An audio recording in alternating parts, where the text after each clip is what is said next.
Hey guys, I'm Richard Fitzgerald. This is Dubai Works, where we interview the business leaders making a difference in this great city. That business with scalability was very interesting to me. I like building something that has legacy.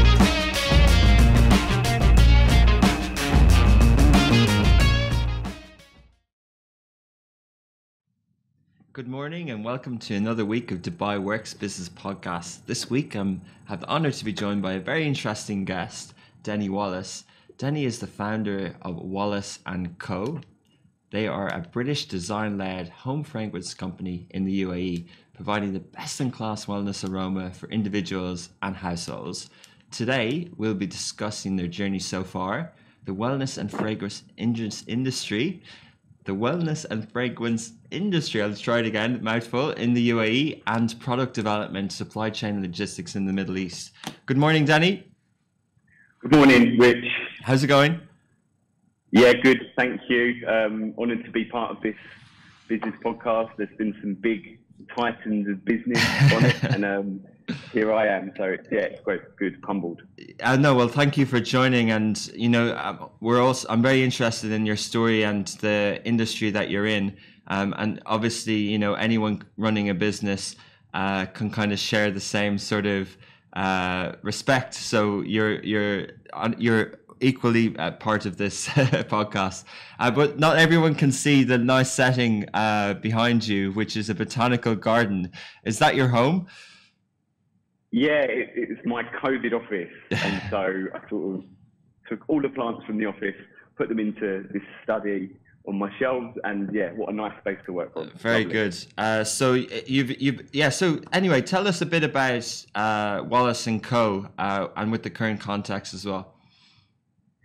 Yeah, so I started Wallace Co 4.5 years ago, and we had this grand plan for like a retail brand. We didn't really know too much about retail, to be honest. Probably about 2% of what we should have known to have taken it on. I had a friend who's actually now my creative director, who gave us a logo and a tiny bit of brand collateral, and we thought, that's it, we're off we go. I think you mentioned him before. Yeah, that's Paul Green at Toil and Tinker, who's provided these services for a lot of businesses in Dubai. Very creative. Very, very creative, and the difference, if I'm honest, he's like a genius. Wow. And having that design sort of skill will take us from here to here. It's really, really, really, really helpful. And so Paul gave us our first logo. And so just for context, before I started Wallace, I had a couple of like gifting type businesses, and we'll maybe come back to that. But one of the gifting areas was candles, and it's very popular. And I thought, I don't really want to continue doing customized candles, so we'll create a wellness brand of candles called Wallace Co. And we'll take on Dubai, and it'll be the first of its kind. However, very soon after we put the logo on the lid, I my wife said she's pregnant, and straight away. And so it put a bit of pressure on that logo and that lid to sell thousands in month one. It wasn't going to happen. And then I decided, okay, let's go back to what I know and do corporate and custom candles. So we would customize reed diffusers or candles or anything in the sort of fragrance world for businesses. But then I had a huge sort of database from my previous companies of contacts. So I'd go to the spa at Anantara, and would you like an Anantara candle? And they said yes, and all of a sudden we're trading and we have a proper business, but it wasn't retail. So that's what we set out as, but it wasn't that. Month 2, we're custom. Okay. So that's where we've been for the last 4 years. So what Wallace Co. It's specifically, I mentioned at the start, in the wellness and fragrance space. How do you describe that for you, for your business, and what's your product range currently? Well, we as I said, we started as a wannabe retail brand, and it was going to be using like soy wax and essential oils, and that was fairly new. If not, we would have been the first sort of home fragrance brand in the UAE that was, promoting healthy products. That was all about, clean, natural, almost vegan style products that weren't here back then. Interesting. And that was the premise for Wallace Co. But then we had to go back into the corporate world, which didn't always want the healthiest. They wanted something that would smell the strongest. Yeah. So to answer your question, at the moment now, we've come back around, and I'm sure we'll come to that. We are now about to retail a whole line of candles, reed diffusers, room sprays, oil burners, like essential oils, gift sets, all with really good, healthy, clean ingredients. So we've come full circle. Interesting. So essentially, the wellness and fragrance space is more about, we're not talking about the kind of perfumes. We're not talking about other products in wellness. It's more specifically around specific products for aroma and wellness in the home and wellness in that sort of fragrance space. Yeah. Yeah, absolutely. We're very clear that we are a home fragrance brand. We're not a perfume company. We don't make, personal EDTs or anything like that. And I don't think we ever will. We want to sort of really focus on home fragrance and healthy home fragrance, whether that's a candle you light before you go to bed or a pillow spray. This is all products for your home to create your space with scent. And that scent has to be healthy. It has to be, as natural as it can be, because that helps with wellness. Yeah. So, and you've led with design and you've very nice packaging. I saw some of the products. How have you gone about that? You mentioned that you have a creative director and the design part, but what about the product development? Is that done within the UAE, and how did you go about it? Well, as I said, when we talk a little bit more about the B2B journey, we've been manufacturing products for brands such as Bulgari or Emirates Airlines or Jumeirah, even some of the government. And so we've had to develop products in this space for years. Hundreds of thousands of products we've actually manufactured ourselves. So we've developed candles from a tea light up to a 12-kilo, 200-hour burning onyx candle that sells in Bulgari, for example. Wow. From reed diffusers to burners. So we've been, by default of having a B2B company, we've had to develop products for those businesses. And so that's kind of helped us with our own retail brand, taking, let's just say, a standard candle company entering the market would take a glass vessel that's commonly available. They would go to a printer, they would print a label, they'd stick it on the side, they would buy an off-the-shelf fragrance, let's say vanilla and lemon, and they would call it, the Richard's Candle Company Vanilla and Lemon, and they have a retail product. Okay. So that's the very, very, very basic kind of form of making retail products, right? So as we've evolved, we've gone into ceramics, into porcelain, into sandstone. We've learned how to sandblast, how to etch, how to screen print, how to hot foil, all of the different sort of print and design applications going onto these products. So that's how we've developed our products to what they are today, which I think are pretty good. So I can understand, you mentioned some of those brands, and, I think everyone would relate that they would have those products either in the rooms and in the lobbies, and at special events for their kind of mice offering and things like that. How is the market here? How has that been from a corporate side, and how is the market from home demand as well?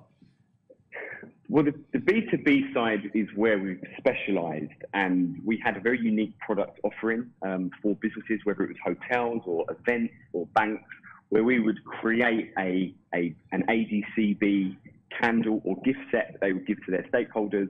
Or for Jumeirah, we would have created reed diffusers for the lobbies. For Four Seasons, we'd have created Four Seasons candles that are sold as retail products in the room. And so it's very mixed. Now, if you look at the industry as a whole, I would say that the majority of products in retail are mass made outside of the UAE, and we sort of filled the gap of manufacturing home fragrance products in Dubai for these businesses. So yeah, interesting. And then touching on the consumer side, I think, 4.5 years ago when you mentioned you started, I think that's really when a lot of sort of the vegan trends kind of really exploded, and it's continuing to explode, and people are becoming a lot more aware of environmental friendly products, but also about holistic wellness, and they're investing in things, and we're seeing a lot of brands kind of coming up like that. Is that a trend that you've seen in Dubai as well? Yeah, of course. products have become a lot more accessible here too. You can buy homemaking candle kits online now. You can sort of purchase DIY kits to make your own home fragrance products. Okay. It's a lot more accessible than it was back then. But absolutely, like, nobody really wants to consume paraffin-based products in their home. They don't want to put synthetic products on their pillow. And so they're now looking at sort of smaller niche brands to purchase and sort of get goods from, rather than, I'd say, like the traditional fashion high street retailers. But I'd say more mass made. So it's definitely going into a more niche sort of artisan area in where we are. I mean, we're not sort of taking big space into buy mall with 10,000 products. We are sort of on the more niche side. Yeah. And that's growing. Interesting. Yeah. So global companies, say a Joe Malone or a fragrance company like that who specializes in candles, is that what they do as well? They have their kind of main range, and then they're creating new products to adapt to consumer demand? Yeah, I think so. Obviously, they've got big teams. They've got big like product development teams that are looking at trends, looking at what's happening in 2 years' time at Christmas, for example. So they've got so working with sort of leading fragrance houses as they would have all of this data to actually predict what's going to happen, whether that's in sort of candle fragrance, whether it's in AI scent diffuser technology. They know what's coming. They know what's on the horizon, and they've got the teams to prepare for that. Yeah. I'd say like the big companies that you mentioned, and a lot of them, they don't actually manufacture. And so they actually outsource to contract manufacturers, a little bit like we were. So they would give all of their manufacturing to factories, and they would just focus on product development and sales and marketing. Whereas for us, we've actually been manufacturing everything ourselves, from packaging to wick protectors, sleep spray formulations, to the candles, to the diffusers. So we really understand exactly what goes into every single product. I'm not sure they can say the same, because they're giving that part away. Okay. And I understand why they do that. Okay. Yeah. Interesting. Actually, let's just talk about that, because, the manufacturing industry is going through a bit of a evolution, with all the different, with technology, with production, with factories, with Internet of Things and lots of data and things like that. So do you think that it's a question of outsourcing to a factory that you don't own, or doing it yourself, or are there more hybrid solutions available now? I'd say that I could only really talk about the business of manufacturing our product. Yeah. I wouldn't want to sort of try and comment on anything other than that. But for us, we took on the sort of role of manufacturing from day one. And that started in a bedroom on the Palm Jumeirah, and it continued to 4,000 square foot factory that we are now owning DIP. Wow. When you take manufacturing on, you have to really know what you're doing long term to sort of get into it, because once you start to invest in small plant and small machinery, you need operators, you need systems, you need processes, you need certifications, legal. There's so much that goes into it that I think it's quite flippant. I was quite flippant. Yeah, we can do all of the manufacturing. It's easy. When actually, a few years on, you're like, oh my goodness, what have we signed up to? Because the majority of time, if I'm honest, goes into operations, procurement and systems and staff and HR over pure sales, marketing and product development and social, which is where, if you took Joe Malone, for example, phenomenal company, they really focus on sales and brand. They're not worried about, wax coming off of the candle lid, or they're not worried about how you foil the box. It's all taken care of. But when we took that on ourselves, we quickly realized, my goodness me, it's much easier to give it to a contract manufacturer. Yeah. But, these big companies and, big contract manufacturers, they take months, if not years, to work with you and develop products. I've approached some big contract manufacturers in the UK, and they've literally, I thought, Dennie here from Dubai, like they were going to just open the doors. They're like, hey, look, it takes 6 months to develop a product with us. It's £1,000 per fragrance sample. So basically, like, go away, we don't want you. And so to sort of get into those companies, you need to have huge budgets to even be entertained. And then if you go to smaller manufacturers, can they handle the scale? So if we wanted to order 5,000 candles, reed diffusers and oil burners, can they make 15,000 products in a month? I doubt it. So then you're sort of that's why we decided to do it. But as we've scaled, we realized, wow, we need a much bigger facility, many more staff. And then you think, do we really want to be going deeper into that territory? Yeah. And the answer is no. No. But I guess you have the end-to-end solution now, so you've flexibility and freedom to adapt a bit more. Is there did you reinvest in the business, that kind of capex that you had to do to grow it? Is that a lot? Is that like any other manufacturing company would be in this space? Yeah, it is. I mean, you would obviously need to keep reinvesting in raw materials as they run out. That's obvious. But like you said about technology, the technology in manufacturing and machinery now is brilliant. So the new German candle pouring machines that have got AI integrated that can basically, I mean, they're $100,000. So good luck buying 2 or 3 of those for your working capital. So we've relied on more basic methods of hand pouring and hand bottling. We haven't invested millions of dollars in plant for that sort of level. We're not at that level. But again, if we wanted to scale, we would need to sort of keep up with that. Yeah. Interesting. So exactly. So you can do things kind of bootstrap and grow it organically, where you're doing the development yourself, you're building the brand, you're building the team, and you're establishing those relationships with the customers. Is that really how you describe the kind of various things you've been juggling in the last 4.5 years? Yeah, I'd say so. I mean, look, when you've got the facility and you can make 505 products, you've got something.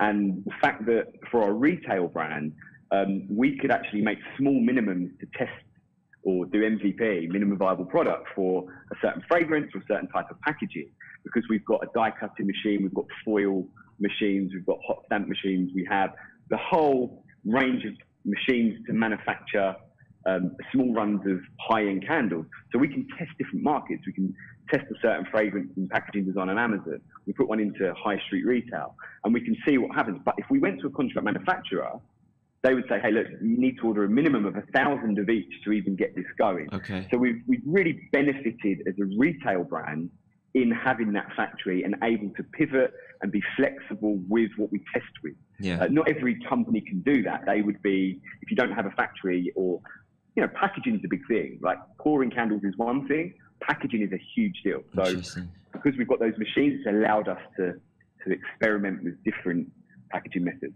Interesting. So after you established the relationships with the big hotel groups and the hospitality groups, at what point did you decide to kind of take that to direct to the consumer or to retail space? And then what were your decisions around that? Did you look at having your own shop, or did you go to e-commerce and digital straight away? Well, as I said, when we first started, I really wanted to do a retail brand because my previous 2 companies here involved customization, which, if anybody who works in anything bespoke or custom, means that everything's project-based. There are approvals and processes and, 3 months lead times for one product to get to market or to be sold and get paid. You've got 10 of those. It's really messy. And so I was like, I don't want to do this again. I'd like to create a product that you can sell that same product over and over again. But that didn't happen. So we went into customization, and all of the time in the back of my mind, I'm thinking, when are we going to move over? But Rich, you can't just open a retail home fragrance brand. It's competitive. I'd say in some points of the market, it's saturated. There's no shortage of products in the market. And so to just open another, just another one of these companies, we couldn't do that. So in my mind, it always needed to be something special. And for that, we needed the designer, we needed the fragrance, we needed the perfumer, we needed the platform. And so when Amazon came on, I think it was probably maybe a year ago, just over a year ago, Amazon took over Souq. Yeah. I'm like, wow, now we can sort of ourselves reach onto Amazon and we can test out. And that's what we've done.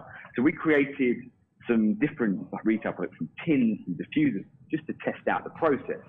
In that process, we learned what was working, how we got to e-commerce. Bear in mind, we'd never run an e-commerce company before. And so we learned about the certifications for retail, the approvals, the compliance, the process of getting a product onto these platforms. and then how to sell, which is a whole new science. Remember, we were just manufacturing for businesses before. It was much more linear, but this was a different process. And so, as I said, in my mind, I always wanted to do retail and take on that market. We just didn't have the right product. However, we got Expo licensee-ship. So Expo came to us 2 or 3 years ago, and we were a tiny business back then. So, like, but we looked big, right? So they said, like, we'd like you to be licensees if you meet certain criteria. Would you like to do it? And we, of course, being ambitious, like, yeah, we'll take that on. We can be, but we didn't realize what that entails. I mean, Expo is huge, like huge proposition. Can you explain Can you explain what the license is? Or Yeah, so the license basically gave us the right to sell and distribute Expo. I've actually got one burning. I didn't have it here. It's here. So this is an Expo. Nice. Wow. It's lovely, right? Lovely, lovely camera. So this is Expo's. It's their design, it's their logo, it's their brand. So we basically bought into the rights to be able to sell Expo home fragrance products. And so we took that on about 3 years ago, and we had to go through a series of approvals and designs and more approvals and paying royalties and so much paperwork, so much work. We didn't realize what we were getting into at the time. There was only 2 of us, 3 of us at the time. And as that developed, what we realized is we actually need retail distribution ourselves to be able to actually sell the product. Because what we're used to is, say, Emirates Palace coming to us and saying, hey, can we take 500 Emirates Palace candles? They do the sales. They put them in the spa or they sell them in the boutique. So it would get to our gate and it's gone. But actually with Expo, what it required was a real retail sales channel and distribution in Dubai. We didn't have that. And so we were like, wow, we really need to figure this retail thing out. And so we learned a lot in that process. And we knew that we would be launching this year, obviously with Expo, when it was before COVID. And simultaneously, we'd have launched the retail brand at the same time as Expo. So, hello world, here are Expo products, and here's our retail products. And we'd have had a store in Dubai Mall that was in the pipeline. We'd have had like 10 points of sale in the Expo site, and we'd have been in like 10 sites off-site as well. That was the plan. And so when COVID came, obviously it flatlined the B2B business completely overnight, which was difficult to deal with. And then we knew that there'd probably be some movement with Expo. Expo was then sort of, postponed. And so what we were left with is like the skeleton of a retail brand. It wasn't developed at all. It was due to launch in October. So then what we had to do is really fast track. This was in March. We had to fast track a quick retail solution. So revenue died. I mean, just overnight, the market collapsed in what we were doing. Even our existing LPOs were cancelled. So we had all of this sort of pipeline work that had just gone. So like, my God, what are we going to do? So thankfully, we had Paul, who can really like pivot with design. And so we converted all of our B2B stock into Ramadan products, and we created a Ramadan retail pop-up, which was a real quick fix solution to sell some stock to get some revenue in. We've got a PR company involved. Ataline, we sold on a Shopify account that we made within 3 weeks, created a Shopify website that worked. We had to do the logistics, we had to do the brand, the whole thing, like 3 weeks, and we done it. Right. And at that point, we realized, wow, like if the B2B market doesn't come back quickly, we need to really focus on retail and build this brand. And that's what we've been doing since March. And so it's all come in a weird sort of sequence, really. And that's where we are now. So we'll be launching this month with, I think we've got 50 SKUs across diffusers and all different products. So we'll open mid-July and have a full retail offering. It's interesting. Coming on. It's interesting. It sounds like you were more prepared. I think a lot of people have seen this during COVID. It's like we're doing something really well. And because we're doing something really well, we can pivot, but we mightn't have had the pressure to do so before or even the time. So even though it feels like it's popping up overnight, you're actually, the seed of this idea was planted many years ago, and you can adapt to it, but it's still a whole different business. A completely different business. And again, having a product to compete is the challenge. That's it, like the back end, the operations, the logistics, the payment gateways, all of the back end stuff is hard enough. But the hardest part of all is getting consumers to part with their cash, especially on Shopify, where you're a brand new merchant, essentially. They've got to trust you with their credit card. We weren't really on Amazon. We missed the deadline because it takes a few weeks to register products. And we just missed the Ramadan boat. So in Ramadan, you sort of have the week before Ramadan, but pretty busy, maybe even 2 weeks before. And then it goes really quiet. And then at the end of Ramadan towards Eid, it picks up again. We missed the boat for Amazon. The only channel we had was our own Shopify site, a brand new, day one Shopify site. And we sort of sold a few hundred products, which is brilliant. It was a really good return, but nothing on our B2B business. Yeah. Nothing at all. It's like a drop in the ocean. But we learned a lot. And so, as you said, we were prepared for retail. It was just it was in the background. Our whole focus was on B2B and hospitality and expo. And then with that taken away, we had to quickly bring that out of the cupboard and launch it. Yeah, it's interesting. I can kind of, the parallel I can draw to is in the media business. If you have clients with advertising, your clients are maybe your business clients, but the audience aren't your clients. The audience is the attention and everything like that. But if you're doing subscription or direct to consumer, not only is it about the logistics and the technical side working, you actually need to switch the mindset of your company, because you now have direct customers and there's customer service, there's lots of different things, all of it. And lots of different, yeah, like getting, we had to set up a WhatsApp customer service, like WhatsApp order line, which is then a customer service line. Bear in mind, everybody wakes up late in Ramadan, so you're getting like pings at 12 o'clock at night, like, where's my candle? How do I like it?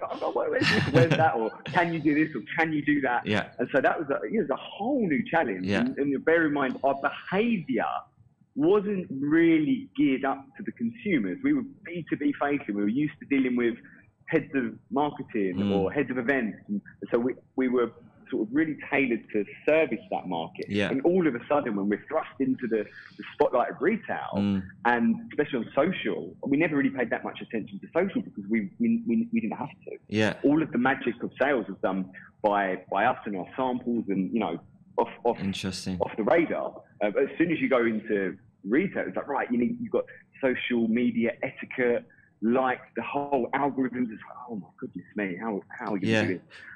But I think in 2020, the Shopify's and the WhatsApps and the direct to consumer pieces and Amazon are here. Whereas if you did a few years ago, if you did say the factory plus the big retailer space, maybe with one of the big companies in Dubai Mall, but in your own space, you might be left with two big costs.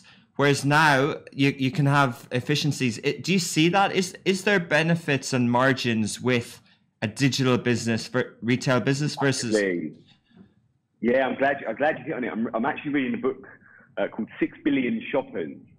And Okay. This is about it's incredible. It's like steroids.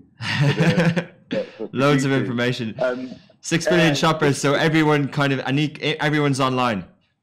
Yeah. Everyone's online, and it sort of really gives you, e-commerce is a big thing. It actually goes into why and how this phenomenon is taking off. And we are, say, entrepreneurs or business owners in a time of massive opportunity. Yeah. And whereas, exactly like you said, like before, for example, you would have to create a brand that would go into a retail store. You'd have to, traditional marketing methods and, bricks and mortar and that type of business. And then you would supplement that with e-commerce. And there was kind of like a sequence to it. Well, that's all been thrown on its head now. And the smart sort of product businesses are now e-commerce first. So they're all about content creation, enhanced brand content, really good e-commerce presence, and they're focusing all their energy there. They're not even worried about bricks and mortar. I'm sure bricks and mortar will still play a huge part in retail, especially in home fragrance, because you can't smell candles through a screen, for example. But what it's given us is the ability to now launch a company without bricks and mortar and without a huge overhead of factory and when we outsource. And so we can really just focus on like product customer experience, and then hopefully with all of the, the software, all of the back end will be much more automated. It's going to be less us driving vans around Dubai delivering. We're integrating a lot of, logistics software, etc. So yeah, it's going to be a really exciting sort of future for product businesses, given that market opening up to us. Yeah, just touching on the software, how do you kind of view, because there's a plethora of different SaaS products, whether it's subscription management platforms, delivery, loads of different things around customers and payments. I think there's about 7 or 8 different payment gateways, checkouts, pay tabs, pay for it, all these ones. How do you choose them? I'd just ask Paul to choose it. What? You have a good partner. He's just more intelligent than I am with a lot of software and a lot of tech. So he's brilliant. And I'm just like, okay, like as long as you checked it. No. Yeah, okay. The truth is, look, I mean, if you're looking at Amazon, I mean, I'm a big Amazon fan. It's just opened in Saudi, as you're probably aware. Amazon takes care of so much of that for you, and it allows you to simply focus on your rankings and products, right? So it takes away that infrastructure headache. Whereas if you actually try and compete with Amazon, then you do need to invest in logistics and sort of third-party logistics and payment gateways, and you've got to keep that going. And there's always new apps and new software and new integrations coming out that you've got to sort of keep up with. If I'm really totally honest, if I could just do Amazon, I would, because it's such a mammoth sort of marketplace that if you get it right on Amazon, you don't need to do anything else. And so half of my brain is in the Amazon sort of Seller Central, and then half is in creating a really nice Shopify experience. But we can't compete with some of the big retailers. So I think we're going to go after third-party platforms and use their infrastructure instead of trying to be maestros of our own. Because it's all out there, and there are companies that are investing millions in this infrastructure. We just leverage that instead of going after it ourselves. Just a lot of energy, and unless you've got the money to sort of back that up over the next 10 years, just focus on the others. I think it's a good bet. You mentioned Saudi, but they're a company that works really fast, and they're expanding in other countries in this region quite quickly. So you could be safe there. But that's on the kind of payment side and the marketplace side. What about on the brand side? How do you reach this new type of customer around wellness and home fragrances? How do you get into their attention span?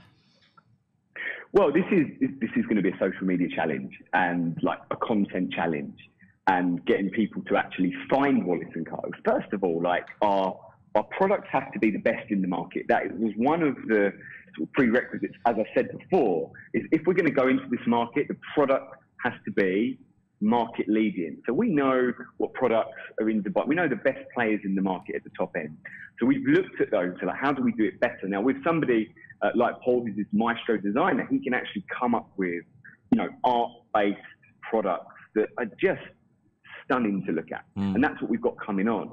That's the aesthetic. And then what goes into that product has to be the very best formulation, best ingredients, best fragrance, like perfumer-based fragrances, fine fragrances. So we know that the product is the best in the market. Then how do we get people to actually see that product? Well, that's going to be a challenge on Amazon, social media, influencers. So we're working with some influencers that will be distributing that product to all of their followers. That's a whole new industry.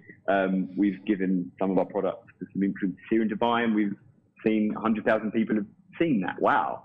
There are big influencers here that can do that for us. We can work with them in sort of, bringing attention to Wallace & Co. Then people will actually purchase one of our products, and that's it. We hope then they'll be hooked on the aesthetic and the fragrance, and will become like a loyal tribe member.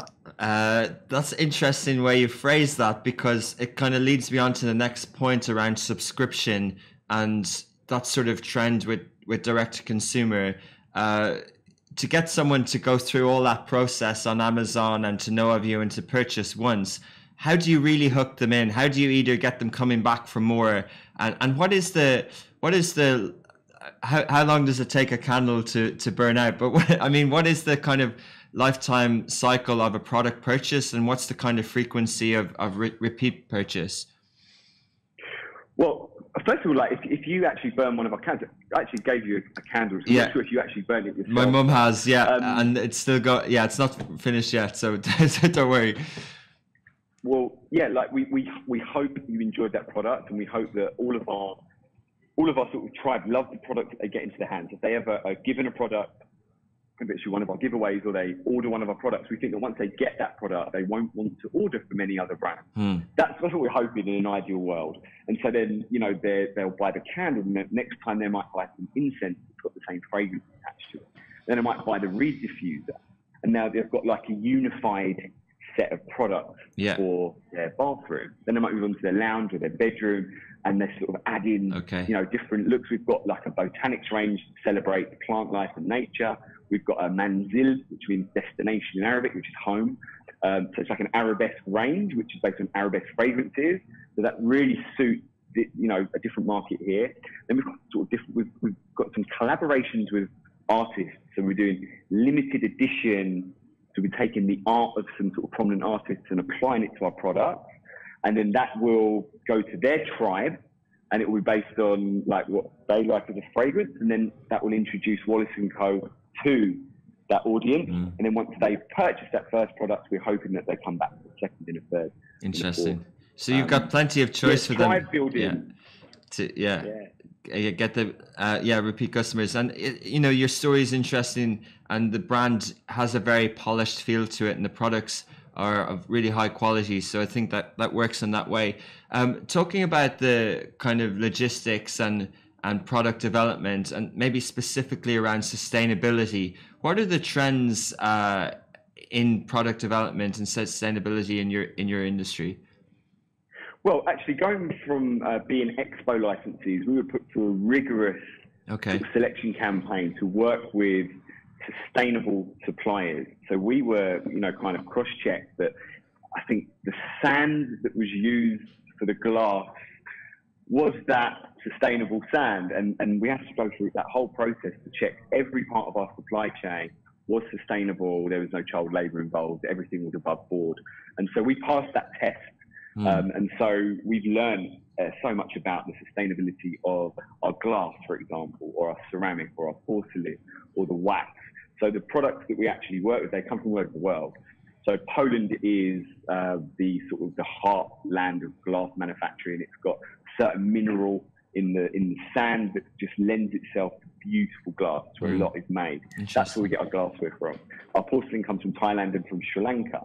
So I've actually been to these factories myself and looked at the process and made sure that it's legit and above board. I mean, our supplier in Sri Lanka, the PLC, the company in Poland provides products to all of the big fashion brands. So these are big suppliers that we're working with that have their own ISO and everything. So we know that everything's above board.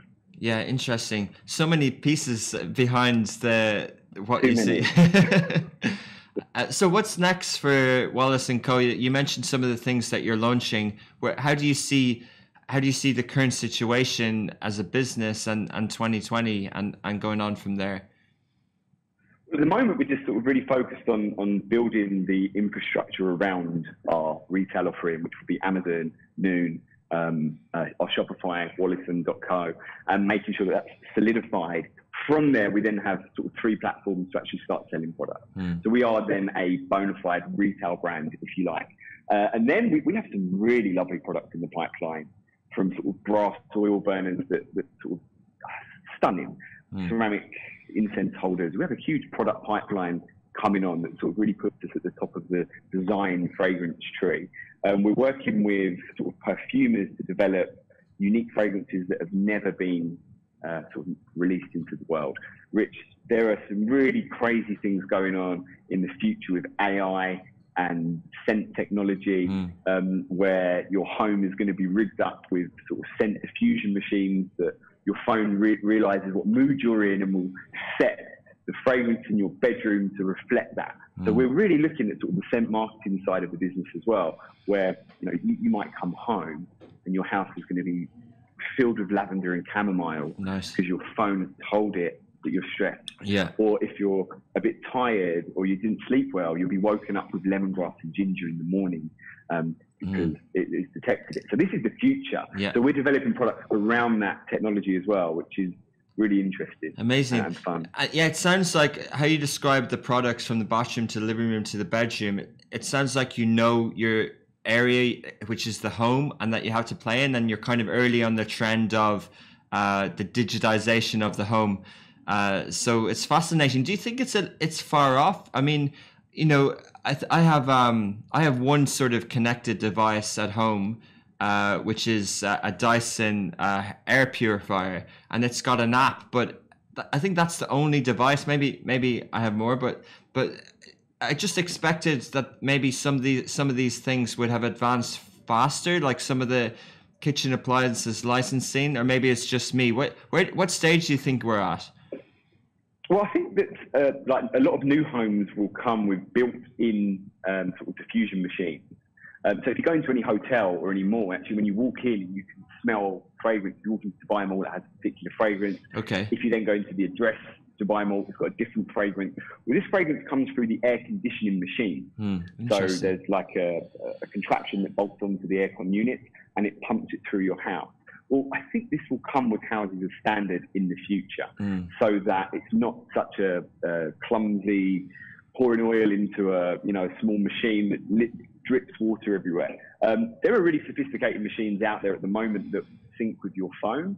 They're just not that popular, a bit clumsy. But I think as we sort of progress through, people will expect to be able to fragrance their house like that, or their bedroom. You know, like especially in the mornings when you wake up, you want something that's going to uplift you. Also, if you want more intimate moments, you can hit basically an intimate fragrance that will fill your bedroom with, all of this wonder in the bathroom. Once you've used the bathroom, you'll come out and it will just completely change the fragrance. Now, if you look at in the UK, I know my family have got the small air diffusers on the wall that pump out fragrance. Yeah. If you just look at a much more sophisticated AI-based version of that can actually smell the environment you're in, and then sort of, interesting, fascinating. And actually, there's the diffusers in the car as well, so maybe you'll be going in there as well. Yeah, absolutely. I mean, that's your space. So that's not personal fragrance. That is like curate your space with scent. Is what we're sort of what we're all about. So yeah, it's a very interesting market, very creative, and it's growing massively, Rich. So it's a really good space to be in. What sort of I can understand from a marketing and point of view, but what sort of people, if they were interested in your company, what sort of skill sets are required, and what sort of talent do you look to bring on board? In what area? I mean, would it be in sales or marketing or product development or design, finance, operations? Everything. Okay. Which honestly, when I sat down and I looked at, because I have two businesses, remember, I had the B2B and the factory, and then you're looking at retail. Now, if you go into LinkedIn, this is what I did. If you look at, say, a really good contract manufacturer in the UK, you can see their organizational chart, and you can actually write down the job description of each person they have. When you write that down, you're like, my goodness me, that's an army of talent. And you think, Mike, we're a bit short. And then if you look at, say, a retail brand, you do the same thing, completely different skill set. And you realize, wow, there's this, even, digital web development, social, marketing, sales, territory managers, wholesale. There's so many things. Areas. You're like, wow, like it's overwhelming. It's mind blowing. And you just think, God, what's the smartest way to do this without all of that? Yeah. So I'll ask it in a different way, because I have a friend who's always telling me about different sorts of pillow sprays for allergies and things like that. Do you look at it from a value point of view of a kind of, maybe not a subject matter expert, but do you try and bring on board people who get what space you're in and what you're trying to achieve? And then maybe that some of the education process that's needed to acquire new customers can come from your team in that way? Yeah, absolutely. Well, look, we work with CPL Aroma, which have a huge factory here in Dubai. They manufacture fragrance oils and very, very good at it. And they have leading perfumers and lab technicians and chemists that work on these formulations. So what we will be doing is bringing those guys in to actually give talks, discussions, and actually educate the layman in the benefits of these fragrances. Okay. It would be really nice to have in-house perfumers. We're just not at that stage at the moment, but we will absolutely be leveraging our relationships with CPL so that, you know, we can bring on that expertise so that people understand why lavender helps calm you down, why chamomile helps you sleep, why this pillow spray helps you, you know, have a restorative sleep, what happens in your mind, what happens in your, you know, in your body. Yeah, it's really interesting. Yeah, like, really, really interesting. So last, hopefully finishing on a positive note, how do you see the economy at the moment? You mentioned Expo and coming next year, and the global, obviously this year has been severely impacted by COVID-19, but people talk about a V-shaped recovery. How do you see it playing out? Do you think it's going to be a couple of years? And do you think that's a good or a bad thing for Wallace Co? I think that, you know, this summer is going to be an interesting one. I think we all know there's going to be quite a bit of movement in a lot of sectors here in Dubai. And so I don't want to say like I'm optimistic about the future. Dubai will win eventually. It's a very resilient city. Yeah. It's very agile. It can shift quite well. So it can sort of move resources from one area to the other to sort of, the hospitality sector is unbelievable. It's the best in the world. It's never going to fail. It's just a bit of time. It's going to take a bit of time for consumer confidence to return. So people traveling, and then of course in this economy, it's based on that consumer confidence and global travel resuming, and then the rest follows. And so for us though, people are still at home. They're ordering online. They're actually more sort of aware of what they're purchasing. We offer a really nice, healthy, you know, competitive product. And so then we see it as an opportunity that people are more captive now and more aware of what they're buying. They're not just buying lots of stuff in Dubai Mall. They're sitting at home, you know, looking for sort of more in-tune products. And so we see that as an opportunity that we didn't have this time last year, where we were just all over the place, and now we're a little bit more measured. So good. Yeah, good luck to the Dubai economy. I hope for everyone's sake it falls over. Globally as well. Yeah. I'd say like it'll be a better time to ask that question in October. Okay. Well, maybe we'll chat again then. It'd be great to hear your story, because it's really interesting what you're trying to achieve, and really appreciate the time today, Dennie. Thanks, Rich. And as I said, check us out, wallaceco, in a couple of weeks' time, and have a look at all of those new products coming out. Thank you. Amazing. Thanks for your time. Take care. Hey guys, I'm Richard Fitzgerald. This is Dubai Works, where we interview the business leaders making a difference in this great city.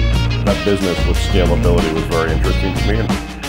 I like building something that has legacy.